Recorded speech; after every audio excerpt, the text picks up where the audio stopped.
Good morning, and welcome to another meandering version of Diatribes on the Voice of Doom. And now here's your laconic and brusque host, Voice of Doom. Hello. A bunch of weird stuff to, not weird, just disjointed crap to talk about today. I thought about the Columbus essay by Ambrose Bierce, and I realized, reading from a book is not the most entertaining thing on a video. But if you take the time, or find the book yourself and read it, it's funny to me. And it's just another example of people's stubbornness, and the stubbornness is going to get us in trouble. I mean, we're already in trouble. The stubbornness is going to destroy us because we can't get rid of our sacred cows. And some of the old sacred cows of the old guard are, whether you get rid of them or not won't make any difference. It's because calling Columbus who he was isn't going to change history, and it's not going to change our present.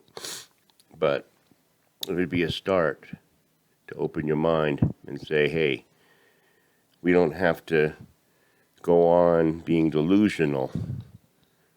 I mean, if the so-called American continent was, discovered by this European, just do what Ambrose Bierce says and don't hold that person up as the big hero when that wasn't their intention. Their intention was larceny. Their intention was plunder. And they didn't know what they were doing. So it might be like, let's just say, 300 years from now, they look back on BLM and Antifa as the freedom-fighting people that were the so-called forefathers of our present society, and we have to revere these organizations because they were so great. Maybe they don't know the true details that even if the ends turn out to be good, which I don't see how it could be, and they don't need to be good because everybody's going to look alike in 300 years anyway, so it's ridiculous. But I was going to meander and talk about various things, and then I'll scare the crap out of you at the very end. Because being the voice of doom, I have to live up to my name, and I ain't kidding. Now, what's happened in the news lately, like in the last 24 hours, that could have repercussions? Okay. The school FBI parents' dilemma is getting worse and it hasn't even started yet. I mean, just the thought of the FBI getting involved in school board meetings is enough to get people riled. So when people do start getting calls at their door, I don't think it's not going to be recorded. And I don't think that the media will want to ignore it, except for maybe certain segments of the media that aren't media, but mouthpieces. In the tradition of Joseph Goebbels.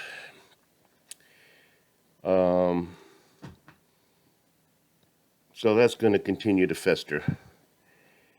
And there's both sides, and now there's people doing things I just saw on the news. They're counteracting CRT literature with their own literature, which maybe on its face is good, and maybe all of it should be read. I've read Alinsky, and I've read Zinn. And I read it when I was kind of on that page, too. I thought that there was something about America that, was a little bit unfair from the outset. There's always been oppression. But I still admire America. I admire it for our ideals, for the people that have ideals of being out in the park, having a barbecue. That's the kind of stuff that makes America. And I've already talked about all that. And I already told you to get rid of all the schools in the first place. So these people, you know, it's the same with money. I'll tell you how they connect. Now, excuse me, it's morning. People rail against something new and with the assumption that what we have now is any more real. So they say, we can't have CRT in our schools and we have to have more say in what people teach in the schools that we pay for. And it's like, compulsory education was never meant to be, for the good of the people. It was meant to be a babysitting service and a cash cow. That's what it was meant to be. Because not everybody needs to go to school, and not everybody wants to go to school from 8 to 3. And maybe they want to go to school at a later date, or maybe they want to learn, there's different methods of learning. They didn't have public school in Greek times, and yet people seemed educated. They didn't have public schools in the Elizabethan times, and if the language that Shakespeare was using for his plays was the same as I'm reading, then those people must have been smart and witty, and they knew how to play with words. I'm not talking about Shakespeare, I'm talking about the audience. So education has been around in spite of public schools, and I told you to get rid of them. And now you see I was right. A long time ago in July, when I first started, we don't need public schools, and I told you the kind of system we could have. And now everybody's all, we got to make our schools better. No, just take your kids out. Well, it's against the law. It's like, so what? Against what law? Against some law that you're going to force us to educate ourselves? No, come on. Public education was the same thing as what we have now. You're forcing things down our throat. Like, you don't need to be compulsory in anything. I can go drink turpentine today. Nobody's going to stop me. Now, money. Oh, they're going to go to digital money, and that's going to be the end of us all. Because then they'll keep track of everything we do, and then they'll stop us from doing things. People are already using digital money. My kid rarely handles cash, and he usually dumps it into his account the minute if he gets tips, which he gets tips every day, so of course he gets cash, but they don't buy things with cash very often. I can't borrow $5 from my kids because they got the money in the bank and they use the cards for everything, or they use the phone. They pay everything with their phone, which I would love to be able to do, but I would fuck up constantly. I would financially, nickel and dime myself into crapville because everything would be programmed to take out money at a certain time, and I wouldn't have the money in there because in order to take it out, you got to put it in. And you can call it money, you can call it credits, you can call it digital currency, you can call it Bitcoin or Namibia coin or Iridium, or I don't know what those things are. They make no sense. And it bugs me because I was supposed to be the smart one.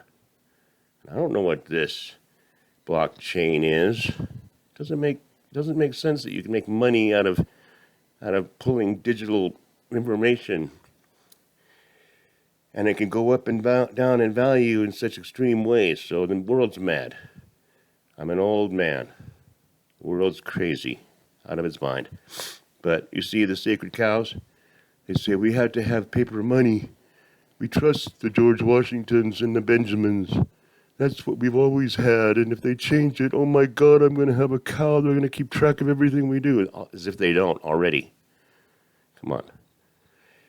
The only people that get away with stuff are criminals that don't give a crap about anything. And then they have the guns and they have the power and they're the cartel and they're shooting at people and they're going to make the Mexican police basically bow down to their will. They already have. And it's a matter of time before there's a confrontation down there. And I hear 40,000 people are on their way. And they don't walk. They buy rides for $40. So they'll be going from Panama to the US of A, what used to be, in about 4 or 5 days. We'll have another fiasco, only 4 times bigger. And if they have to deal with that, then there's going to be another one, and then another one, and then another one. It's like, well, we get 1 million immigrants every year anyway, so have them all come at once. It's easier. Send them all through the United States and don't test them for anything. So we all know that something's been going on ever since March 19th of 2020, and I don't like to speculate, because in order to speculate, I have to understand why things were done. And in order for me to say, here's a very interesting, or not interesting, here's an explanation that kind of ties it all together, I realized, but no, the people in charge would have to be smart to do that. And I don't give them credit for brains, as I've told you before. So that's the catch-22. How can I construct this conspiracy theory where possibly they concocted this pandemic scare where there actually was people dying, but no more than they would die from other flus or other ailments every year, but they decided to capitalize and scare people and change people's behavior and constrict the commerce badly, that they knew if they shut down for 3 months, it would have repercussions for years, which we're seeing now, okay? Now we're seeing. I told you a year ago. I didn't tell you, but I told everybody that the effects that we're going to get from 2020 have yet to manifest. And I was totally right, totally vindicated. Because you're seeing it now. You're seeing backups in the harbors. You're seeing oil spills because of the backups in the harbor. You're seeing a cascade of disaster in every corner of this planet, except for maybe northern Greenland and certain parts of Antarctica.